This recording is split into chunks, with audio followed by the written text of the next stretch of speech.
Have you ever knelt to pray, and 30 seconds later you are mentally reorganizing your closet, replaying a conversation from last week, or planning dinner? You are not alone. And contrary to what you may have been taught, a wandering mind is not a sign of weak faith. It is a sign that your brain is overloaded, overstimulated, and trying to protect you. The empathetic challenge. What if your inability to sit still is not a spiritual flaw, but an invitation? What if God is not asking you to silence your mind, but to bring your whole, buzzing, restless self into His presence? Today we are talking about how to cultivate a prayer life when your brain refuses to calm down, and how to stop fighting your mind and start praying in ways that work for you. There is a moment many of us know too well. You finally sit down to pray. You have been craving this moment all day. You exhale, close your eyes, and whisper, "Lord," and then suddenly, your brain leaps up like a toddler who just drank a full bottle of syrup. You remember the email you forgot to send. You replied to a conversation from last week. You mentally reorganize your closet. You plan dinner. You wonder if you locked the door. You think about that thing you saw on Instagram. You start worrying about something that has not even happened yet. And before you know it, you are not praying anymore, you are spiraling. And then the guilt hits. Why can't I focus? Why am I like this? Why can't I pray like other people? Is something wrong with my faith? Let me tell you something gently, but clearly. Your wandering mind is not a sign of weak faith. It is a sign that your brain is overwhelmed, overstimulated, and trying to protect you. Your brain is not rebelling against God. It is doing what it was designed to do: scan, predict, solve, and survive. But here is the part we do not talk about enough in church. God is not asking you to silence your mind. He is asking you to bring your whole, buzzing, restless self into His presence. What if your inability to sit still is not a spiritual flaw, but an invitation? What if your restless energy is not a barrier to prayer, but the doorway to a different kind of intimacy? What if God is not waiting for you to calm down before He meets you, but is already leaning in, whispering, "Come to me exactly as you are"? Today, we are going to talk about how to cultivate a prayer life when your brain refuses to calm down, and how to stop fighting your mind and start praying in ways that work for you. This is not about forcing stillness. This is about finding God in motion, in noise, in distraction, in overwhelm, and discovering that He has been there all along. Let us start with something foundational. Your brain is not the enemy of your prayer life. Your brain is not broken. Your brain is not spiritually defective. Your brain is not trying to sabotage your relationship with God. Your brain is doing exactly what God designed it to do. Let me explain. Inside your brain is a network called the default mode network, the DMN. This is the part of your mind that becomes active when you are not focused on a specific task. It is the part that wanders, imagines, replays, plans, analyzes, and daydreams. The DMN is not sinful. It is not rebellious. It is not unholy. It is human. And when you sit down to pray, especially if you are stressed, tired, or overwhelmed, the DMN gets louder, not quieter. Your brain says, "Oh, we are still. Great. Let me dump everything I have been holding onto for the last 12 hours. It is like your mind has been waiting for you to slow down so it can finally unload the mental clutter it has been carrying. This is why your thoughts race the moment you try to pray. It is not because you do not love God. It is not because you are spiritually immature. It is not because you are bad at prayer. It is because your brain is trying to protect you. Your brain is scanning for danger. Your brain is trying to solve problems. Your brain is trying to keep you alive. Your brain is trying to help you. And God knows this. Psalm chapter 139 verse 2 says, "You perceive my thoughts from afar." Not, "You judge my thoughts." Not, "You reject my thoughts." Not, "You are disappointed by my thoughts." But you perceive them. You understand them. You see them. God is not surprised by your mental pace. He is not intimidated by your mental noise. He is not frustrated by your mental clutter. He understands your thoughts before you think about them. Let that sink in. Before your mind wanders, He already knows. Before your thoughts scatter, He already sees. Before your brain spirals, He already understands. Your busy brain is not a barrier to God. It is a place where God meets you. Now, here is the part that shifts everything. Prayer must match your wiring, not fight it. If your brain is naturally active, creative, fast, curious, or easily stimulated, then forcing yourself into a rigid, silent, motionless prayer style will feel like spiritual suffocation. It is like trying to force a river to sit still. It is not going to happen, and it is not supposed to. Some people connect with God through stillness. Others connect with God through movement. Some through silence. Others through rhythm. Some through contemplation. Others through action. Your prayer life should not look like someone else's. It should look like yours. And God is not asking you to become a different person to meet Him. He is asking you to bring the person you already are. Your busy brain is not a problem to fix. It is a landscape to explore with God. Active prayer, movement as a spiritual discipline. Let us talk about something that will set so many people free. Stillness is not the only doorway to God. For some people, stillness is beautiful. It is sacred. It is centering. It is holy. But for others, especially those with busy minds, creative minds, anxious minds, ADHD-wired minds, trauma-shaped minds, or simply overwhelmed minds, stillness feels like pressure, not peace. And here is the truth we do not say enough: movement can be prayer. Motion can be worship. Activity can be communion. Your body is not a barrier to prayer, it is a vessel for it. Let me paint a picture. Imagine you are walking. Your feet are hitting the ground in a steady rhythm. Your breath is synchronizing with your steps. Your mind begins to settle, not because you are forcing it, but because your body is giving it something to anchor to. Suddenly, prayer becomes easier. Not because your mind is quieter, but because your body is helping your mind focus. This is not new. This is ancient. In Scripture, people prayed while walking, traveling, working, harvesting, journeying, and moving. Jesus prayed while walking. David prayed while fleeing. Paul prayed while traveling. The early church prayed while serving. Some of the most powerful encounters with God happened on the move. But somewhere along the way, we started teaching people that real prayer only happens when you are sitting still, eyes closed, hands folded, body quiet. That is not biblical. That is cultural. And for many people, it is suffocating. So, let us reclaim movement as spiritual discipline. 1. Walking prayer. This is one of the most powerful tools for busy minds. When you walk, your brain shifts into a more regulated state. Your nervous system calms. Your thoughts become more organized. Your body releases tension. Walking gives your mind a rhythm, and rhythm creates focus. Try this. With each step, say something simple: God, guide me. God, steady me. God, stay with me. God, I'm listening. You do not need a script. You just need movement. 2. Stretching prayer.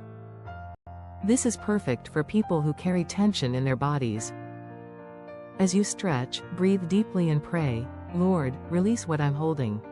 Lord, soften my heart. Lord, open my spirit. Your body remembers stress, and stretching helps release it. Prayer becomes embodied, not just mental. 3. Household task prayer. This won't surprise people, but it is powerful. Washing dishes. Sweeping. Folding laundry. Cooking. Watering plants. These repetitive tasks calm the brain. They create a natural rhythm. They free your mind to connect with God. Say, Lord, cleanse my mind. Lord, bring order to my heart. Lord, thank you for this moment. Suddenly, the mundane becomes sacred. 4. Breath-linked prayer. This is one of the simplest and most transformative practices. Inhale. God, you are here. Exhale. Meet me in this moment. Your breath becomes your prayer. Your body becomes your sanctuary. Your mind becomes your offering. Here is the key. Movement does not distract you from God. Movement helps you return to God. Your body is not fighting your prayer life, it is trying to help you pray in a way that fits your wiring. And God meets you in motion just as deeply as He meets you in stillness. Micro prayers for overloaded minds. Now let us talk about something that will change your entire relationship with prayer. Short prayers still shift atmospheres. Some of the most powerful prayers in Scripture were one sentence long. Lord, save me from the time of trial. Here am I, send me. Remember me when you come into thy kingdom. Speak, Lord, for your servant hears. Lord, have mercy. Thy will be done. God never said prayer had to be long to be meaningful. We said that. Church culture said that. Perfectionism said that. Guilt said that. But God never did. In fact, Jesus warned against long, performative prayers. He said, don't babble on and on. He said, your Father already knows what you need. So, let us free ourselves from the idea that prayer must be long, poetic, or uninterrupted. For busy minds, long prayers can feel overwhelming. They require sustained focus, and your brain may not have that capacity in certain seasons. But micro prayers? Those are accessible. Those are doable. Those are powerful. Let us break down a few types. 1. 10-second prayers. These are perfect for moments when your mind is racing. Examples: Lord, calm my thoughts. Lord, be near. Lord, steady my heart. Lord, give me peace. 10 seconds can change your entire internal atmosphere. 2. One-sentence breath prayers. These anchor your mind and body at the same time. Inhale, God, you are with me. Exhale, I am not alone. Inhale, fill me with peace. Exhale, release my fear. Inhale, you are my strength. Exhale, I trust you. Your breath becomes your anchor. Your prayer becomes your rhythm. 3. Name what's true prayers. These are grounding prayers for anxious or overwhelmed minds. God, you are here. God, you are good. God, you are faithful. God, you are my peace. When your mind spirals, truth stabilizes you. 4. God, meet me here prayers. This is one of the most honest prayers you can pray. You do not need eloquence. You do not need structure. You do not need to focus. You just need honesty. God, meet me here, in this moment, in this mess, in this noise, and He does. 5. Micro prayers build momentum. Here is the secret. Consistency is built through small moments, not long sessions. A 10-second prayer repeated throughout the day creates more spiritual intimacy than a 30-minute prayer you only manage once a week. Micro prayers create spiritual momentum. They keep your heart open. They keep your mind returning. They keep your spirit connected. And over time, they reshape your inner world. Let us talk about something that will transform your entire approach to prayer. Routines require discipline. Rhythms require awareness. Most people struggle with prayer not because they lack desire, but because they have been taught a version of prayer that does not match their life. A routine says, pray at 5 a.m. every day for 30 minutes in silence. A rhythm says, return to God again and again throughout your day. The routine is rigid. The rhythm is flexible. Routine demands consistency. A rhythm invites connection. A routine is something you schedule. A rhythm is something you live. And for busy minds, rhythms are far more sustainable than routines. Let me show you what I mean. 1. Anchor moments. Anchor moments are natural pauses in your day that you can attach prayer to. You do not create them, they already exist.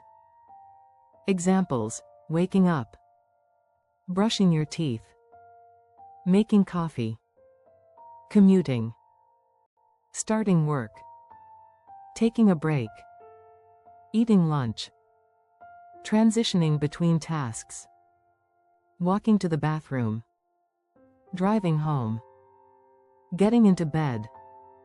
These are moments your brain already recognizes as transitions. And transitions are powerful spiritual doorways. Instead of forcing yourself into a rigid prayer schedule, you simply attach prayer to the rhythms you already live with. For example, when you wake up, Lord, thank you for this day. When you make coffee, fill me with your peace. When you walk to your car, guide my steps. When you sit at your desk, give me clarity. When you lie down at night, hold my mind in your rest. These micro-prayers, attached to anchor moments, create a natural rhythm of returning to God. 2. Rhythmic returning. This is one of the most powerful spiritual practices for busy minds. It is based on 1 Thessalonians chapter 5 verse 17, pray without ceasing. Most people misunderstand this verse. It does not mean, talk to God non-stop. It means, return to God repeatedly. Every time your mind wanders, return. Every time you get distracted, return. Every time you feel overwhelmed, return. Every time you forget, return. Prayer becomes a rhythm of returning, not a performance of perfection. 3. Rhythms reduce guilt. When prayer becomes a rhythm, guilt loses its power. You stop saying, I didn't pray enough today, I missed my prayer time, I failed again. Instead, you say, I returned to God again and again today. I prayed in small moments. I stayed connected. Rhythms create grace. Routines often create shame. And God is far more interested in your rhythm of returning than your ability to maintain a perfect routine. 4. Rhythms increase connection. Here is the beautiful part. When prayer becomes a rhythm, God becomes woven into your day. You stop seeing prayer as an event. You start seeing prayer as a lifestyle. You stop seeing prayer as something you do. You start seeing prayer as something you live. You stop waiting for the perfect moment. You start meeting God in every moment. And suddenly, prayer becomes natural, effortless, organic, alive. Because prayer was never meant to be a performance. It was meant to be a rhythm. Conclusion. Let us bring everything together. You may feel like your mind is too busy to pray. You may feel like your thoughts are too loud. You may feel like your focus is too scattered. You may feel like your brain is too restless. But hear me, your busy mind is not a barrier to God. It is a place where God meets you. God is not waiting for you to become calm before He listens. He is not waiting for you to become focused before He speaks. He is not waiting for you to become still before he draws near. He meets you in the racing thoughts. He meets you in the mental noise. He meets you in the overwhelm. He meets you in the movement.